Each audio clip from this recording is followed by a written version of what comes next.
la relation avec Dieu.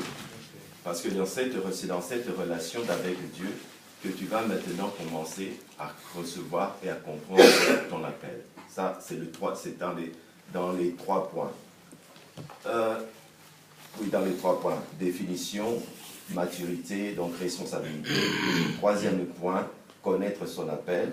Et c'est le 3e point maintenant que nous avons commencé. Nous avons donné le premier principe du leadership, c'est sa relation avec Dieu. Dans cette relation avec Dieu, le sous-point que nous avons donné, c'était connaître son appel. Connaître l'appel de Dieu. Et c'est maintenant, jusque-là, nous sommes dans ce 3e point, connaître son appel, ce qui concerne son appel. Et dans le connaître son appel, il y a le premier principe, le principe du leadership chrétien, c'est la relation avec Dieu. Et dans cette relation avec Dieu, c'est là que nous sommes en train de parler maintenant du sous-point, connaître l'appel avec Dieu, l'appel de Dieu. Et dans cet appel de Dieu, c'est là maintenant que nous sommes en train de parler de l'exemple de Moïse. Et dans cet exemple de Moïse, nous avons dit maintenant les quatre points qui se sont passés, qui caractérisent la rencontre de Moïse avec Dieu. Le premier point, Moïse, Dieu a révélé sa nature à Moïse. Le 2e point, le caractère de Dieu. Le caractère de Dieu. Le 3e point, au verset 10, maintenant, c'est l'appel de Dieu de Moïse. Et le dernier point, maintenant, Dieu le rend capable d'assumer la responsabilité qu'il aura accomplie. J'espère que jusque-là, on avance bien. Bon. Alors, lisons un peu le verset 10. Ici, dans la version, il est dit ceci. Maintenant, je t'envoie vers le Pharaon. Fais sortir d'Égypte mon peuple, les Israélites. Et quand on dit connaître son appel, et là quand Dieu a parlé à Moïse, un leader, ça c'est selon moi, on pourra ajouter un leader que Dieu appelle. Dieu appelle, la mission qu'il lui donne est précise, le message qu'il lui donne est précis. Je me dis qu'il ne peut pas avoir de leader, de Dieu, dans le côté spirituel, il ne peut pas avoir de leader sans une mission précise et sans une parole précise. Il faut que ces 2 choses-là soient trouvées dans un milieu. Alors, quand tu rencontres un leader, j'étais à Manchester, j'ai rencontré un pasteur nigérien, et il m'a posé la question sur mon appel, ma vision, ce que je comprends de l'appel, de mon appel, c'est quoi. Je lui ai parlé, simplement on parlait et tout cela. Et après, quand il m'a dit,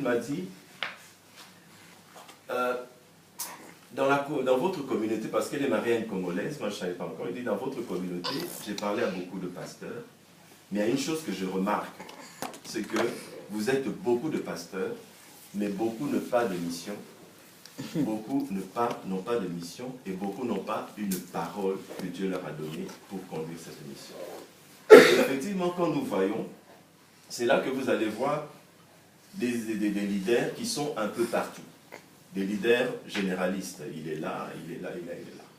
Selon moi, un leader, quand il est appelé, tu dois avoir une mission précise. Dieu t'a appelé à faire quoi? Si tu ne sais pas ce à quoi Dieu t'a appelé, tu vas mettre le désordre dans les autres missions, dans les autres services que Dieu ne t'a pas appelé. Nous voyons aussi le même problème quand tu n'as pas de mission, quand tu n'as pas reçu une mission bien précise, il sera difficile de définir la vision que Dieu t'a donnée. Et ce sera impossible. Ce sera impossible. Et c'est ça aussi beaucoup de problèmes que beaucoup de personnes nous conduisons. Et quand nous voyons dans beaucoup d'églises aussi, il n'y a pas vraiment une vision comme telle. Parfois on confond la vision à la mission. On ne sait pas bien définir les choses. Et ça c'est déjà un danger. C'est déjà un danger, c'est quelque chose que déjà le diable peut utiliser. Donc quand tu es appelé, même déjà vous êtes là à votre niveau, vous devez comprendre déjà que vous avez un appel. Même si cette mission n'est pas encore développée, Dieu peut vous mettre, travailler, mais il y a déjà une mission que Dieu vous prépare et il y en a qui, déjà à votre niveau, peuvent déjà connaître une mission que Dieu est en train de travailler dans leur cœur. Même si cela n'est pas encore exposé, mais vous devez vous attendre à ça. Un leader, tu dois avoir, même au niveau du département par exemple, tu dois savoir, maintenant, je suis responsable de cela, où veux-tu amener ceux qu'on t'a mis en charge? Tu dois savoir cela. Et il y a des personnes qui marchent effectivement, qui ne savent pas quelle est la mission qu'il leur est donnée dans ce qu'ils sont en train de faire. Donc le leader est une personne qui doit d'abord avoir. Et comme Dieu a parlé à Moïse, je t'envoie chez le Pharaon, précisément, fais sortir mon peuple. C'est clair. Il n'a pas dit je t'envoie chez le Pharaon, va voir ce que tu pourras faire. Non, je t'envoie chez le Pharaon, fais sortir d'Égypte mon peuple, les Israélites. C'était clair. C'était clair. Voilà pourquoi il est important pour nous, les leaders que nous sommes là, que tu pries Dieu pour qu'il éclaire ta mission, pour qu'il t'éclaire clairement, pour que tu puisses comprendre ta mission. Quand tu comprends ta mission, tu n'iras pas à gauche et à droite. Vous verrez certaines personnes dans sa mission, dans ce qu'il fait, son message est toujours dans le même sens. Souvent on dit, ah, il est pauvre. Non, il n'est pas pauvre. Il a, quand on sait, quand on voit, il peut parler de beaucoup de choses. Mais on peut sentir que cette personne, et Dieu l'a appelé à ça, tu peux le sentir. Tu peux parler de finances, tu peux parler d'autres choses. Mais le thème, le point central, on sentira que cette personne, Dieu a fait de cette personne ça, ça, ça, ça. Je peux prêcher de beaucoup d'autres choses. Mais les gens peuvent reconnaître que vraiment, quand tu parles de cela, c'est là où Dieu t'a établi. Tu as cette mission. Et c'est quelque chose que nous devons faire un effort de comprendre très bien à quoi suis-je appelé. Quelle est la mission que Dieu m'a donnée? Quelle est la mission que Dieu m'a donnée? Quand tu comprends la mission que Dieu t'a donnée, c'est là que même les gens que tu prends à côté de toi, tu vas les sélectionner par rapport à la mission que toi tu as. Tu ne vas pas commencer à prendre toutes sortes. Non, tu prends des personnes qui vont contribuer à l'avancement de cette mission-là. Je prends simple, comme par exemple le chant, ceux qui chantent. Bon, lui, il sait que bon, Dieu m'a appelé à chanter. Alors, ceux que je mettrai à côté de moi, tu vois, il va développer à côté de lui des personnes qui ont une expérience dans ce domaine. Des personnes qui peuvent le faire avancer dans ce domaine. Donc, parce que tu as une mission bien précise. Tu sais où tu vas. Tu dois avoir cela. Ce n'est pas un problème, ce n'est pas que maintenant, quand tu n'es pas clair, ça ne veut pas dire que Dieu ne t'a pas appelé. Mais c'est une chose que tu dois tenir en pensée, que, en tant que leader, je dois avoir une mission bien claire, bien définie. Bien définie. Et je dois avoir une parole sur laquelle ma mission est basée dans ma rencontre avec Dieu. Tu dois le savoir. Moi, peut-être pas tous, moi personnellement, depuis la rencontre, je dis que la première rencontre, pas la conversion. Parce que la conversion est vraiment rencontrée, ça c'est pas la même chose. Et j'ai rencontré Dieu, j'ai été converti, mais quand je peux dire que j'ai rencontré vraiment, et en sortant de cela, la parole qui avait été donnée, le chant qui était là, bien que c'était en latin, bien tout cela, je peux l'avoir, c'est vraiment toujours clair. Et tu peux me penser, voilà, mais tu reviens toujours parce que c'est la mission que Dieu t'a donnée. Donc c'est quelque chose d'important qui va nous aider à savoir à quoi Dieu m'a appelé. Dans toutes choses, ce n'est pas seulement dans les choses de Dieu. À quoi Dieu t'a... Quand tu fais les études, qu'est-ce que tu sens que tu es capable de faire? Ou quel est le domaine que tu vas... Parce que si tu ne sais pas ce que tu veux, ou vraiment à quoi tu es appelé, tu vas commencer aujourd'hui, tu es en technologie, après 2 ans tu changes, tu vas en pharmacie, après 3 ans tu changes, tu vas en économie, parce que tu ne sais pas exactement où tu vas aller. Mais avec Dieu, c'est plus, bon, peut-être facile, c'est pour être dire, mais quand Dieu t'appelle, la première chose à faire, c'est savoir, Dieu, à quoi m'appelles-tu? À quoi m'appelles-tu? À quoi m'appelles-tu? Je me souviens qu'on m'avait appelé, une fois le pasteur m'a appelé pour conduire une émission à la télévision, il me disait non, c'est un programme à sens dans le cadre évangélique. Je lui ai dit, écoute, moi, personnellement, je n'ai pas cette parole, je n'ai pas ça, ce n'est pas cet appel que j'ai reçu. Utilise-moi différemment, mais pas dans les messages, dans les conventions évangéliques. Je peux faire cela, mais ce n'est pas la parole que j'ai reçue, ce n'est pas la mission que moi j'ai reçue. Et la fois passée, quand nous parlions, par exemple, des différences entre les prophètes, chacun a sa mission. Chacun a une mission bien précise.